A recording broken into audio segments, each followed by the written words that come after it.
Ese software yo normalmente para dos cosas. Para elaborar instrumentos de medición, de esos instrumentos de medición sacar la matriz de datos que les estaba yo enseñando el día de ayer, y de esa matriz de datos hacer mis cálculos estadísticos que necesito. Por ejemplo, uno de los cálculos estadísticos que les comentaba yo el día de ayer era validar la confiabilidad y significancia de nuestro instrumento de medición. ¿Qué les decía yo? Que todo instrumento de medición, cuando ustedes lleguen a taller de investigación 1, antes de aplicarlo, tienen que hacer un piloto de 35 muestras para poder aplicarlo. Entonces, una vez aplicado en 35 muestras, hacen su matriz de resultados y validan la confiabilidad de ese instrumento de medición mediante el alfa de Cronbach. Estamos hablando que el alfa de Cronbach tiene ciertos valores que nos van a indicar qué tan confiable va a ser nuestro instrumento de medición. Y decíamos que que los valores van a partir de 0 a 1. Es decir, mientras más se acerquen a 1 nuestros resultados de nuestro instrumento de medición, más aceptable y confiable va a ser nuestro instrumento de medición. Inclusive les puse la siguiente tablita, bueno, una tablita en donde venían los resultados de qué significa cada punto. Aquí lo tienen, que les decía yo que el punto 9, el instrumento, quiere decir que cuando nos da de resultado punto 9, nuestro instrumento es excelente. Cuando está entre 8 y punto 69, casi el 9, es bueno. De punto 7 a 8 es aceptable. De 6 a 7 es cuestionable. ¿Qué quiere decir aquí de cuestionable? Pues que no es recomendable aplicar ese instrumento de medición. Hay que cambiar algunas preguntas porque no las entienden las personas hacia donde va dirigida el instrumento de medición. Entonces hay que cambiarlo o hay que modificar algunas preguntas. Cuando tiene el resultado de punto 5 a 6 es pobre, quiere decir que ese instrumento, pues para nada, hay que cambiarlo de plano. Y cuando es menor a 5, pues es inaceptable. Estamos hablando de que hay que elaborar otro instrumento de medición. Eso es lo que dijimos el día de ayer. ¿Sí llegamos hasta acá?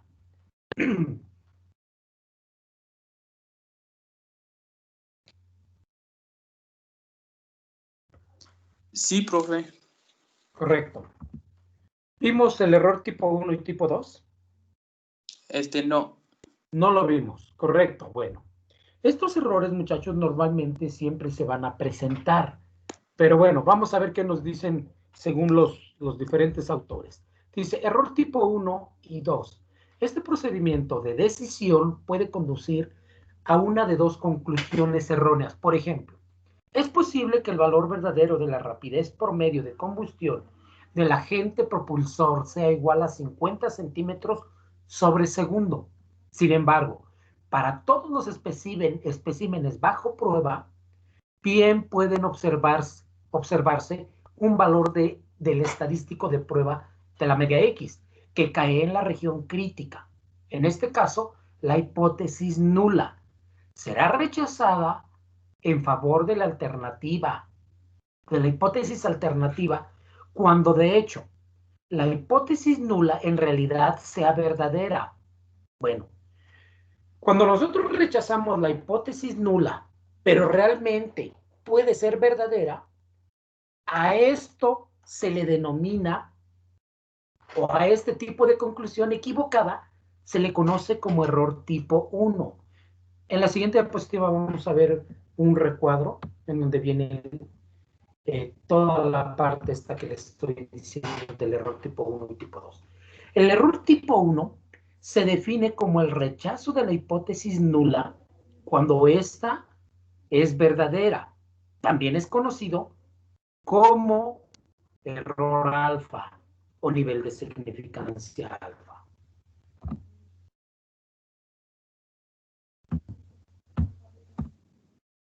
Si tuviéramos un nivel de confianza del 95%, entonces el nivel de significancia sería del 5%.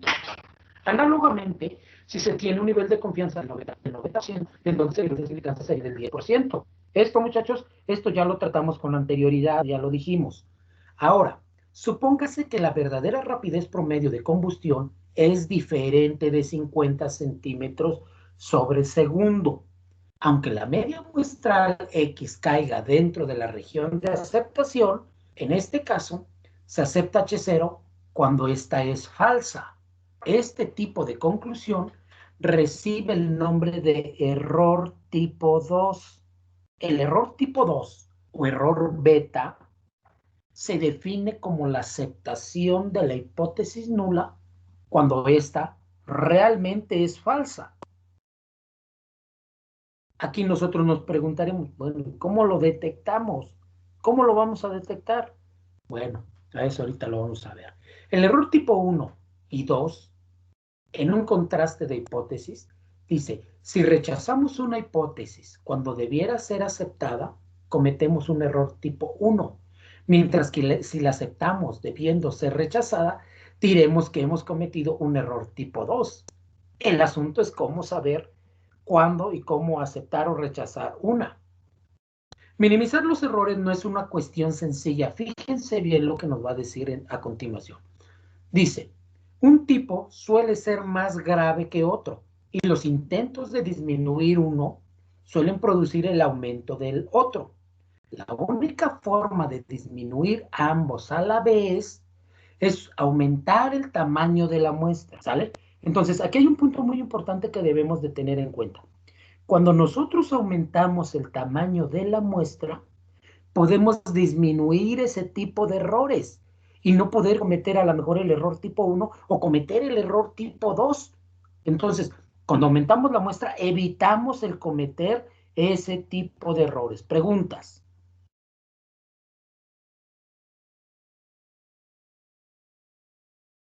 Hasta aquí nada, profe. Correcto. La probabilidad de cometer un error de tipo 1 es el nivel de significación.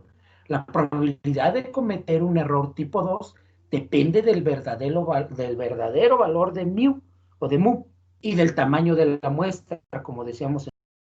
Mientras más pequeño es nuestro tamaño de muestra, más vamos a cometer uno de los dos errores. Comprueba que la probabilidad de cometer un error tipo 2 disminuye al aumentar el tamaño de la muestra. Estamos hablando del tamaño de la muestra muestrear, no del tamaño de la muestra global. Comprueba también lo que ocurre al variar la diferencia entre la media hipotética de la población mu y la verdadera mu.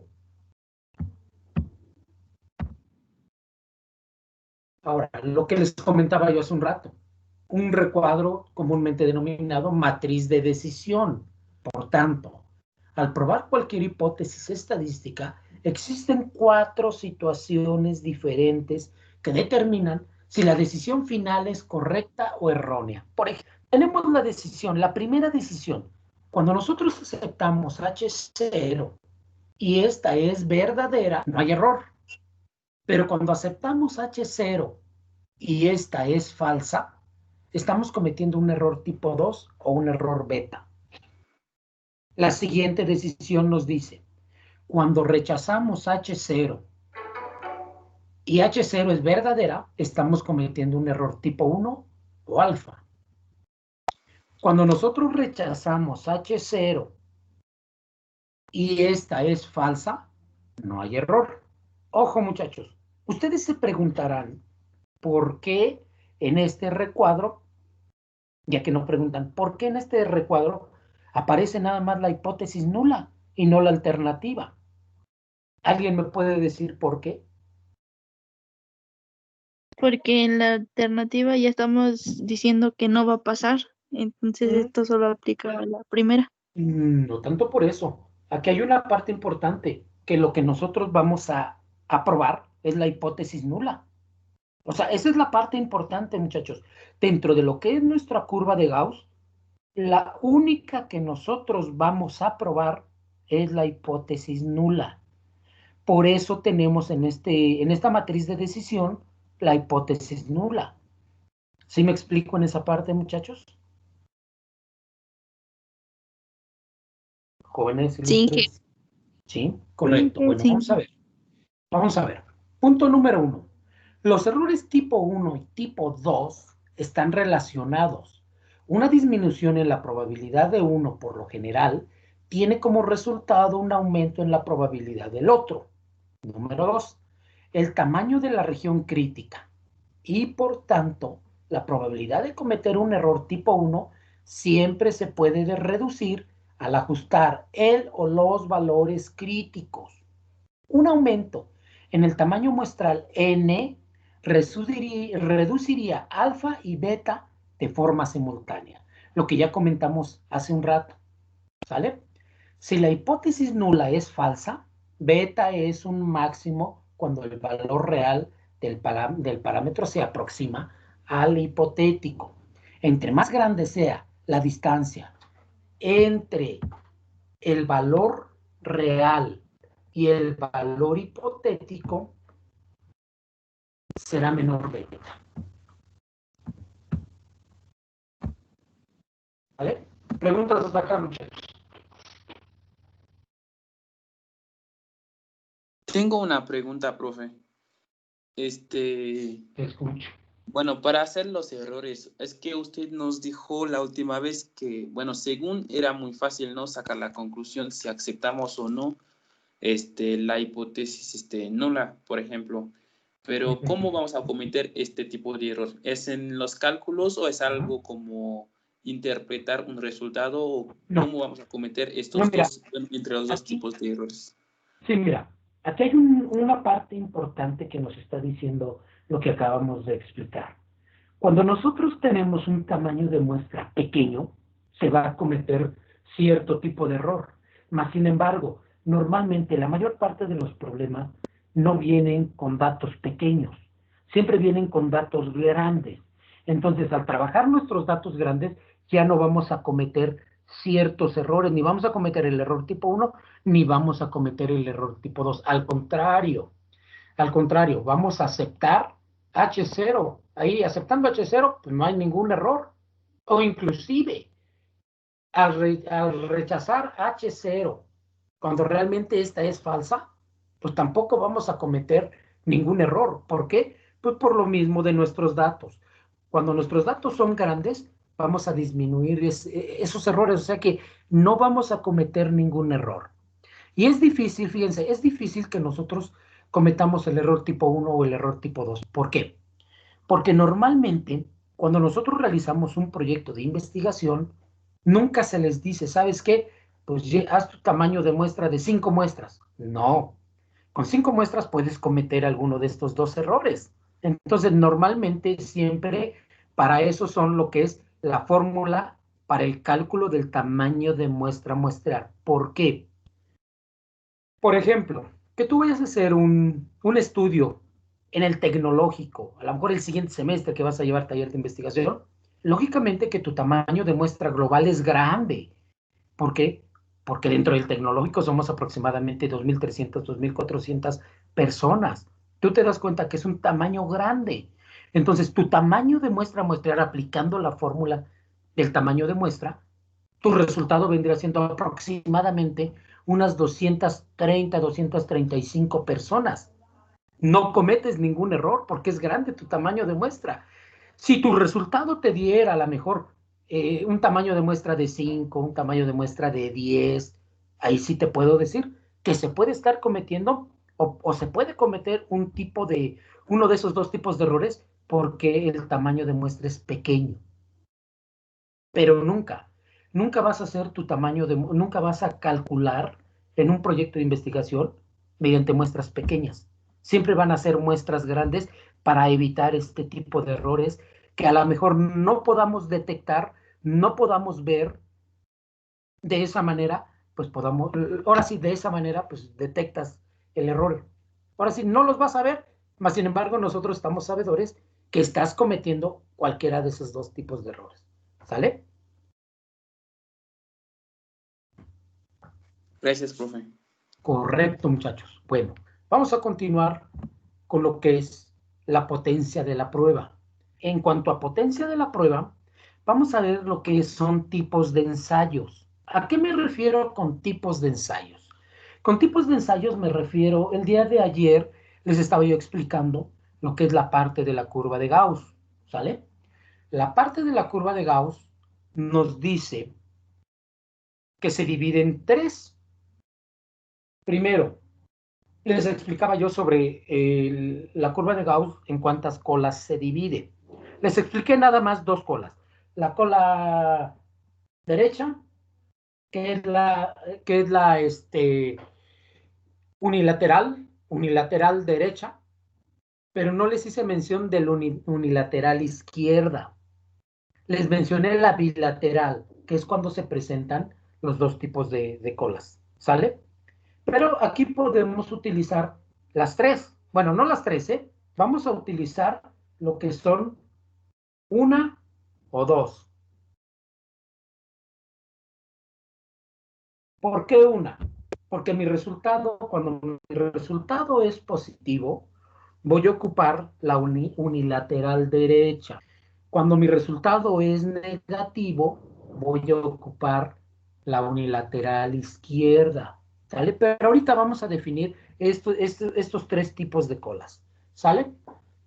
A esto se le denomina, como está en la diapositiva, dice, se pueden presentar tres tipos de ensayos de hipótesis que son unilateral derecho, unilateral izquierdo y bilateral. Vamos a empezar con lo que es el primero. Dependiendo de la evaluación que se quiera hacer, se seleccionará el tipo de ensayo. Vamos a ver el unilateral derecho. Dice, el investigador desea comprobar la hipótesis de un aumento en el parámetro, en este caso, el nivel de significancia, se carga todo hacia el lado derecho. Para definir las regiones de aceptación y de rechazo, ensayo de hipótesis, tenemos que la hipótesis nula, aquí mi hipótesis nula me dice que cuando el parámetro es menor o igual al dato, vamos a utilizar la unilateral derecha. ¿Sale?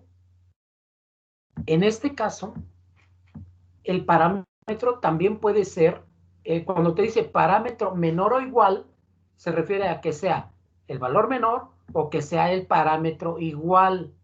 Vamos a utilizar unilateral derecho. Ojo, también hay que considerar que el resultado que nosotros estemos calculando por cualquier tipo de distribución sea positivo. Si el resultado es positivo, lógicamente que vamos a utilizar el derecho. ¿Por qué? Porque el derecho, ojo, en esta curva de Gauss observan la rayita que se encuentra en medio. La rayita que se encuentra en medio nos dice que del lado derecho se van a encontrar los valores positivos y del lado izquierdo se van a utilizar los valores negativos. Ojo, aquí nos está marcando también esta curva de Gauss. Por ejemplo, tenemos una rayita en el lado derecho, que nos dice región de rechazo. Y en el lado izquierdo nos está marcando otra flechita que nos está marcando región de aceptación. En este caso, cuando yo acepto H0, estoy rechazando H1. ¿Sí me explico, muchachos?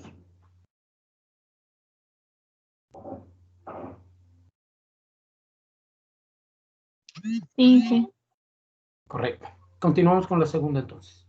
Si tienen alguna duda, díganla para que se las aclare con esto, por favor, porque si no, después ya cuando pasemos a la parte de los ejercicios, ahí vamos a tener un gran problema. ¿Sale? Continuamos entonces. Unilateral izquierdo, dice, el investigador desea comprobar la hipótesis de una disminución en el parámetro. En este caso, el nivel de significancia se carga todo hacia el lado izquierdo. Para definir las regiones de aceptación y de rechazo, ensayo de hipótesis. En este caso me está diciendo que cuando el parámetro sea menor o igual a X, nuestra área o nuestra variable se va a estar localizada en nuestra curva de Gauss del lado izquierdo. Del lado izquierdo. También aquí, ojo, como lo dije hace un rato, en el derecho. Si mi resultado es negativo, se va a considerar también del lado izquierdo. ¿Sale? Preguntas. Y nuevamente lo mismo. Del lado izquierdo, si ustedes observan, cuando nosotros aceptamos H0, vamos a rechazar H1. Entonces, de aquí de donde se observa la flechita de la región de rechazo hacia la izquierda, es el área de rechazo. Y del lado derecho es el área de aceptación de nuestros resultados. Preguntas con respecto al unilateral derecho.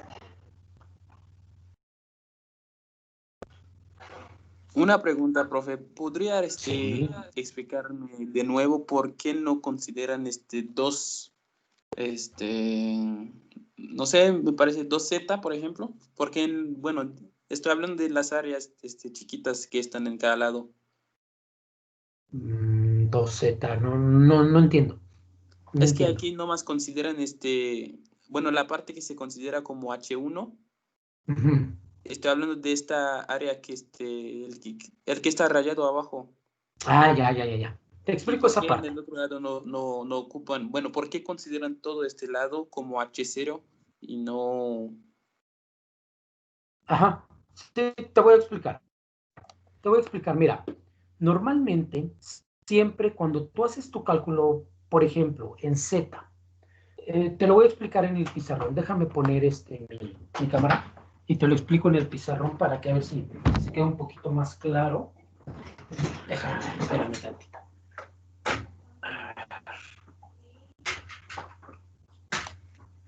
Un segundito ahorita. Permítanme. A ver.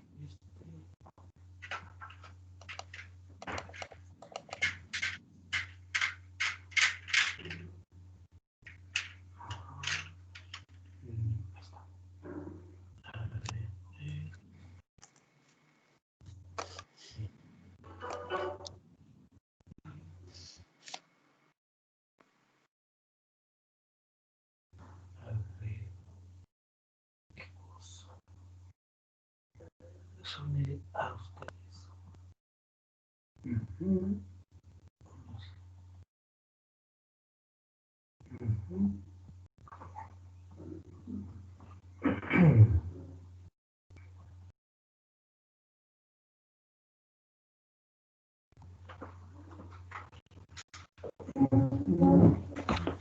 Se observa el pizarrón, muchachos.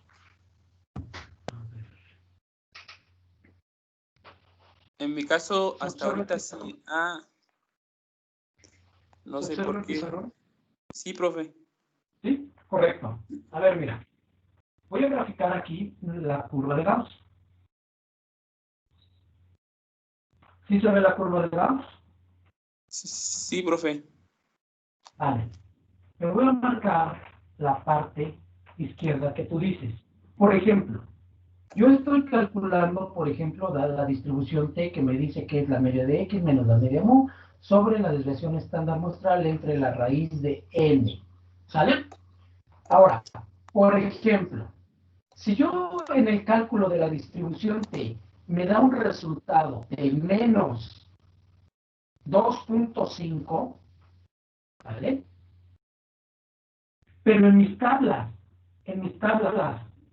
yo tengo que buscar mi resultado y me va a dar un resultado de 2. Ojo, yo me tengo que fijar aquí, primeramente, si mi resultado es negativo. Si es negativo, el resultado de mis tablas se va a poner del lado negativo. Yo aquí sí puedo poner inclusive el 2 positivo. De ser necesario, puedo poner el 2. Pero como mi resultado es negativo, ahí está. Entonces, si mi resultado es menos 2.5, yo estoy probando la hipótesis nula.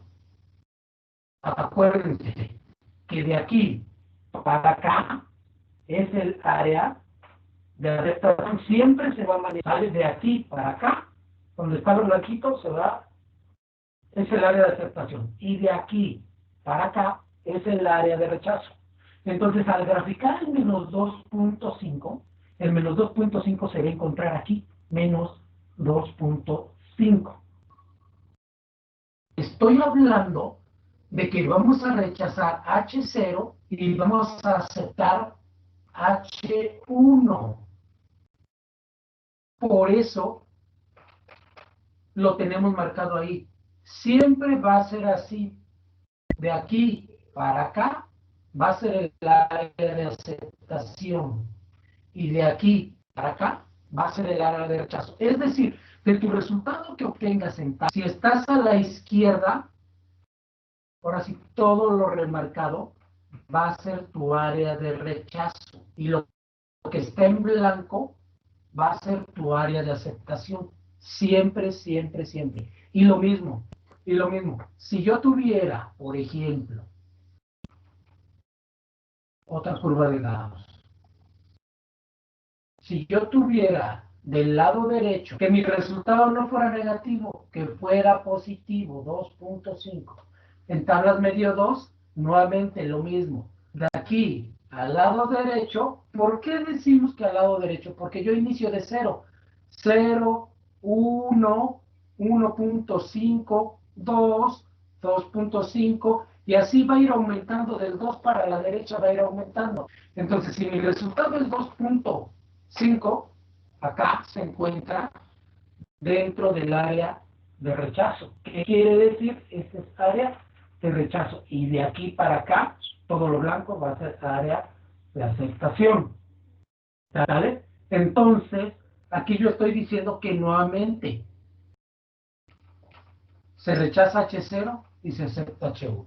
Las reglas o las normas de la curva de Gauss siempre nos van a marcar o nos van a enmarcar que una vez marcado el resultado de tus tablas hacia la derecha, o conforme van aumentando, del resultado de tablas hacia la derecha, conforme van aumentando, siempre van a ser el área de rechazo. Del resultado hacia la izquierda, siempre va a ser tu área de aceptación. Cualquiera de los dos casos que tengas es lo mismo. Preguntas. Entonces sí seguimos considerando las dos áreas, sino que después de haber obtenido el resultado, ya no hacemos caso del otro. Así es, no. Aquí tú vas a hacer caso de esto, de tu hipótesis nula, que es la que vas a probar. Ahora sí, de acuerdo al resultado que tú obtengas y de acuerdo a lo que tú ya graficaste en tu curva de Gauss, vas a concluir. Por ejemplo, te pongo el caso de este. Mi resultado está en el área de rechazo, ¿sí o no? Sí, profe. Correcto. Si mi resultado está en el área de rechazo, por lo tanto, voy a rechazar la hipótesis nula. ¿Qué pasa? ¿Qué pasa, por ejemplo, si en lugar de que este resultado sea negativo, bueno, aquí es negativo porque está en el área de los negativos. Pero ¿qué pasa? Aquí tengo otro resultado, pero mi resultado es positivo. ¿Qué pasa? ¿Se encuentra también dentro del área de rechazo, sí o no? Nuevamente, entonces rechazo H0. Pero ¿qué pasa si en lugar de que yo haya obtenido ese resultado de 2.5, yo obtengo un resultado de 1.5? 1.5 aquí se encuentra, mira. ¿En qué área se encuentra? Entonces, en este caso rechazamos lo de adentro y, bueno, digamos que... No, ojo. Si mi resultado es de 2.5, de 1.5 positivo, se encuentra en el área de aceptación, ¿sí o no? Sí. Entonces aquí yo ya voy a aceptar H0, porque está dentro de mi área de aceptación. Ah, ok, ya entendí. Entonces ya ¿Sí? cuando cae en el área de rechazo, considero se rechaza H0. Sí, se rechaza H0. Pero si cayera en el área de aceptación, pues tienes que aceptar H0 a la de ley. Ah, sí, ya entiendo. Ya, gracias, profe. Ojo, muchachos. Pongan mucha atención en esta parte. Espera tantito. Pongan mucha atención en esta parte porque Fíjense que normalmente a nosotros nos ha funcionado muchas veces toda esta parte en proyectos de investigación que hemos ganado. Bueno, yo he participado bastante, me gusta participar en eventos académicos, y he ganado precisamente por esta parte importante que les meto a los muchachos, lo que es la parte estadística, área de aceptación, área de rechazo, conclusión. ¿Por qué? Porque esto es lo que más impacta a los jueces. Es lo que más impacta a los jueces. Y un juez, me acuerdo el último proyecto, que me dijo un juez, no, pues la parte estadística está excelente, dice, está bien explicado, está bien, datos, números, curva, todo está bien. Hay otros proyectos que llevan y dicen, pues planteamos una hipótesis, pero nunca se sabe, nunca se supo si la comprobaron o no la comprobaron. O sea que de embalde plantean la hipótesis y no la van a comprobar. Entonces, esta parte es muy importante dentro de lo que es proyectos de investigación y más si se participa para ganar el primer lugar, para irse a otro país. Está excelente, muchachos. ¿Sale? Ahora sí, preguntas. Alguien iba a preguntar, los escucho. Sí, ¿cómo, bueno, hasta dónde sé que llega el área de aceptación y hasta dónde empieza el área de rechazo? ¿Hay un punto en específico o no, o nos vamos a guiar en el... No, no hay un punto en específico. Mira, observa la gráfica. La gráfica esta, Sí, tú puedes poner aquí, una vez que tú obtengas este resultado, que es tu resultado en tablas, tú lo puedes poner aquí donde yo lo puse, o lo puedes poner más acá o más acá. El chiste es que tú tengas aquí marcada tu área de rechazo. Ojo, el valor de tus tablas hacia la derecha va a ir aumentando. A eso se le denomina área de rechazo. De tu valor de tablas hacia la izquierda, si tú estás manejando un lado, lógicamente que va a llegar hasta el cero. Entonces, de aquí al cero es área de aceptación. Pero normalmente los libros te manejan ahora sí, todos estos 3/4 de tu curva de Gauss, ¿sale? Normalmente te lo manejan a 3/4, pero no. Normalmente siempre va a partir de aquí en medio de cero, entonces viene siendo toda esta parte tu área de aceptación. ¿Sí me explico en esa parte? sí. ¿Sí? Y lo mismo te digo, aquí el área de rechazo tú la puedes marcar aquí donde yo la puse, la puedes marcar más acá, más allá. El chiste es que a partir de donde tú pongas ese 2, que es el resultado de tus tablas, hacia la derecha, va a ir aumentando tu valor. Por ejemplo, que a mí me diera un valor en mi cálculo, me diera un valor de 5, lógicamente que yo voy a graficar mi 5 por acá. 5, ya lo grafiqué, se encuentra dentro del área de rechazo. ¿Por qué? Porque aquí te dije, va aumentando. 3, 4, hasta que llegue al 5. Pero si mi resultado fuera menor, a lo mejor que fuera de 1, mi resultado se va a encontrar aquí. Se encuentra dentro del área de aceptación. Por lo tanto, acepto H0 y rechazo H1. ¿Sale? Sí, está Eso bien. lo vamos a ver en un problema más adelante, no se preocupe. Vamos a continuar, pues, entonces. Bueno, ya déjenme ver a qué hora son. No me vaya a pasar, no. Ahí estamos. Estamos en tiempo, entonces. Los demás, preguntas, muchachos, los escucho. ¿Está claro para los demás? Sí, todo ¿Está bien. claro para los demás, muchachos? Sí, Está todo bien, bien. correcto. Vamos a ver el siguiente punto, que es bilateral.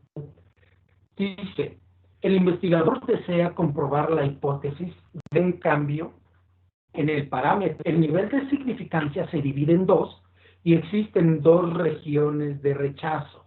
Por ejemplo, aquí nuestro ensayo de hipótesis, a ver, esta parte que quede muy clara, dice, el nivel de significancia se divide en dos y existen dos regiones de rechazo. ¿A qué se refiere con que se divide en dos? Bueno, cuando nosotros probamos a lo mejor dos medias, dos proporciones, cuando nosotros hacemos la prueba de ese tipo o de esos dos, existen regiones de rechazo, ¿sale? Por ejemplo, nuestro parámetro nos puede decir, la media A, la media B, la media C es igual a la media A, la media B, la media C. Estoy haciendo ahí un comparativo de varias o de dos. Entonces, en esa parte, sí yo voy a ocupar una prueba bilateral, pero ojo, muchachos, voy a borrar, observen el pizarrón. Voy a borrar tantito, bueno, les quito tantito la presentación para ponerles aquí un pequeño ejemplo de esta parte. Les quito la pantalla para que vean. ¿Se observa el pizarrón, muchachos? ¿Sí o no? ¿Sí se observa o no se observa? Sí. Se ve poquitito, ¿sí? Profe. ¿Mande usted? Bueno, ya no se ve más. ¿No se ve más? ¿Lo acerco más? No. Ahorita sí, profe. Ahí está. Ojo. En esa parte, cuando probamos dos cosas, nos está marcando una prueba bilateral, es decir, las dos colas nosotros vamos a utilizar. Ojo, aquí tenemos un alfa sobre 2 en la primera y tenemos un alfa sobre 2 en la segunda. Es decir, si yo estoy utilizando un nivel de significancia del 5%, entonces va a ser 0.05 entre 2 y me va a dar un total de 0.025 acá y 0.025 acá. Estamos hablando de que en estas dos voy a tener estos dos alfas. Van a ser los dos. No voy a tener uno diferente y el otro diferente. No. Aquí yo voy a buscar en mis tablas lo que me esté marcando. ¿Por qué? Porque tengo un alfa sobre 2 en cada extremo. ¿Sí me explico? Sí, profe. Vale. Entonces, si yo estoy hablando de una chi cuadrada, no, de una t, entonces, estoy utilizando el 5%, voy a buscar en mis tablas 0.025 en una, que el mismo resultado que me den tablas va a ser para los dos extremos. Es para los dos. Y nuevamente, explico. Del lado izquierdo para adelante va a ser siempre área de rechazo. Lo mismo aquí del lado derecho. Del lado derecho para adelante va a ser área de rechazo. Y aquí en el centro va a ser área de aceptación de mis dos colas. ¿Sale?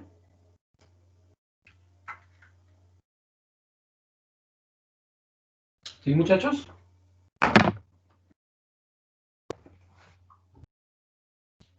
¿Preguntas? Sí, profe. Sigue. Entonces, hasta aquí vamos bien, ¿verdad? Bueno, entonces, déjenme ver a ver qué sigue. Si no, para pasar lista. Sí, voy a pasar lista, muchachos. Vamos a ver, listas. Vamos a ver. Quebec, sí estás, ¿verdad?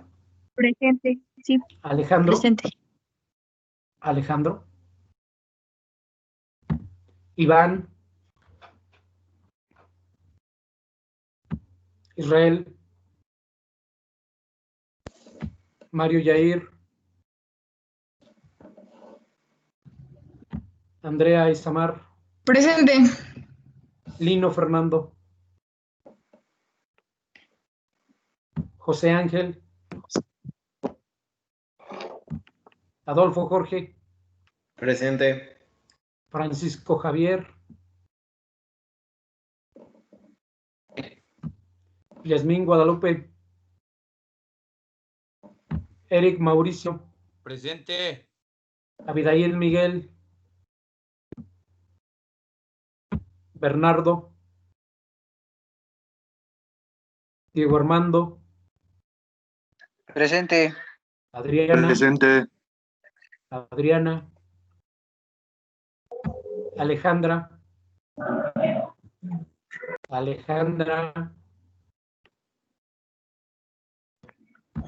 Ángeles Gabriel, Presente. Eduardo, Diana, Presente. Juan Miguel, Pedro, Presente. Julio César, Presente. Karina, Presente. Everardo. ¿Su micrófono sigue igual? Sí, Sí, profe, sí. es que él no está en su casa. ¿No está? No, es que él está como en un ciber, entonces en el ciber no tiene posibilidad a veces de conectar el micrófono. Ah, ya, correcto. Órale, pues. Oscar Enoch, Presente. Yesenia, José Ignacio, Presente. Pablo, Roosevelt, Presente. José Manuel, Jorge Luis, Samuel, Presente. Rafael Presente. y Joaquín. Presente. Bien, muchachos. Pues nada más una indicación antes de irnos. El día de mañana, perdón, el día viernes tenemos examen de segunda oportunidad. Por favor, nos vamos a ver a la hora de clase para hacer su examen de segunda oportunidad. Van a tener 1 hora para hacer su examen, ya que no quisieron aprovechar las 3 horas que les di o 2 horas que les di, no sé cuántas horas les di. Entonces, pues ahora van a tener 1 hora, a ver si en 1 hora les da tiempo. ¿Sale? Acuérdense lo que les dije en un principio antes de iniciar la clase, o antes de iniciar la materia, mejor dicho. ¿Sale? Pregunta. ¿Los demás no hacen falta que se conecten, profe? No tiene caso que les dé clase y los otros muchachos haciendo examen. Entonces, como que no le entenderían porque pues ya casi vamos a entrar a lo que es la parte de solución de problemas. Entonces, pues ya lo que sí les comento es que terminamos, yo creo que si no en una semana, en 2 semanas terminamos esta competencia. Entonces, quiero pensar que ya están investigando su tema de exposición. ¿Sale? Entonces, pues échenle los kilos, muchachos. ¿Sí? ¿Preguntas? ¿Cuántos problemas van a haber? Todavía no hago el examen. Lo que sí quería yo ver es, pues yo creo que, pues no sé cómo vean ustedes, todos me entregaron tareas, si no para que el examen valga o equivalga al 100%.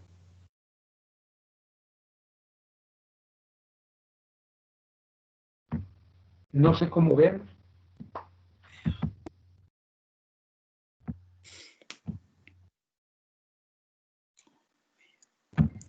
¿Cuáles son los rasgos de esta competencia? ¿Cómo rasgos? No te entiendo. Ajá. Bueno, por ejemplo, ahorita el examen. Luego dejó antes unos ejercicios que valían 30%. Ejercicios de participación. Ejercicios, participación y examen. Ok. La participación son las exposiciones, ¿no? Así es. Yo, por ejemplo, que tuve problemas cuando envié mis ejercicios que no aparecen, no se abren nada. Entonces tengo 30% menos, pero si tengo lo de las participaciones, ya con eso alcanzo a estar con el 70%. O A ver, tengo, espera. o tendría que hacer examen. Espérame tantito, tenés que diferenciar el grupo B. A ver, ¿cómo te llamas? Rivera Villanueva, Oscar Enón. Rivera, Villanueva, Rivera. ¿Son el B ustedes? No, ¿verdad? Son el A. A ver, espérame tantito. Soy déjame ver. de A ver. Espérame tantito. A ver. Rivera Villanueva Oscareno. No, pues tú no tienes problema, tú tienes 70. Ok, Problema con los demás. Sí, problema gracias. con los demás. Sí, tú no tienes ningún problema. Problema con los demás, por ejemplo, aquí hay personas que no me entregaron, no me entregaron ejercicios, entonces a ellos sí les puede afectar. Ah, pero aquí hay una. Oh, sí, ya va. Ya. Aquí hay personas que no me entregan trabajos de investigación. Entonces, ahí sí tienen un gran problema. Por eso yo les decía yo, si no me entregaron trabajos de investigación o no me entregaron ejercicios, pues yo considero que sea su examen al 100%, porque, por ejemplo, si logran obtener un 50% en el examen, pues tendrían 70. El problema es que si no lo logran obtener, y no me entregaron trabajo, pero a lo mejor me entregaron ejercicio, pues no pasan. Si lo logran obtener, pasarían con 70. Pero aquí, por ejemplo, hay una persona que no tiene trabajos, no tiene participación, pues prácticamente, pues no es una, son dos personas. Dos personas, déjenme ver, no, tres personas. Profe, Cuatro, ¿me podría decir cuatro si personas, yo tengo que hacer el examen? 5 personas. ¿Quién eres? Samuel Vicente García. Sí, tienes que hacer examen. Tienes 60. De hecho, tú ya debes de saber tu calificación. Estas calificaciones están en el sistema de tecnológico. Yo acabo de revisar, no sabía, perdón, una disculpa. Entonces, pues yo les sugiero pues que sea el 100. ¿Cómo ven?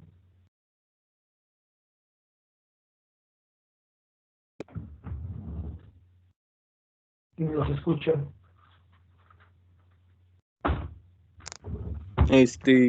Pues supongo que sí. Sí, pues es que no les queda de otra, no va a quedar de otra más que hacerlo así.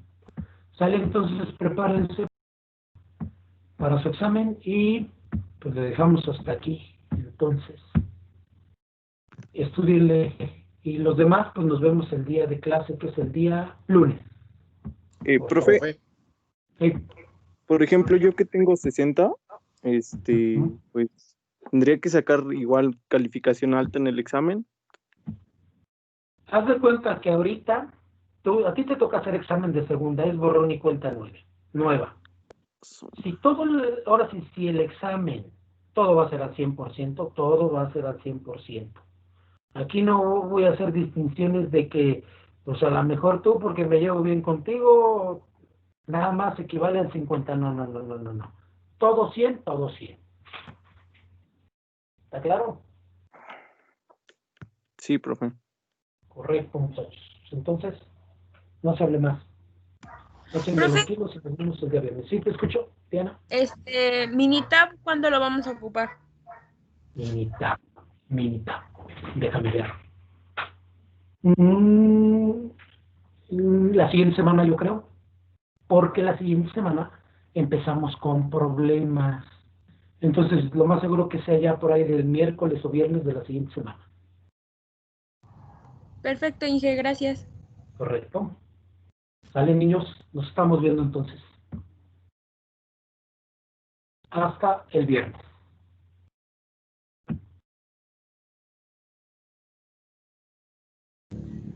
Gracias.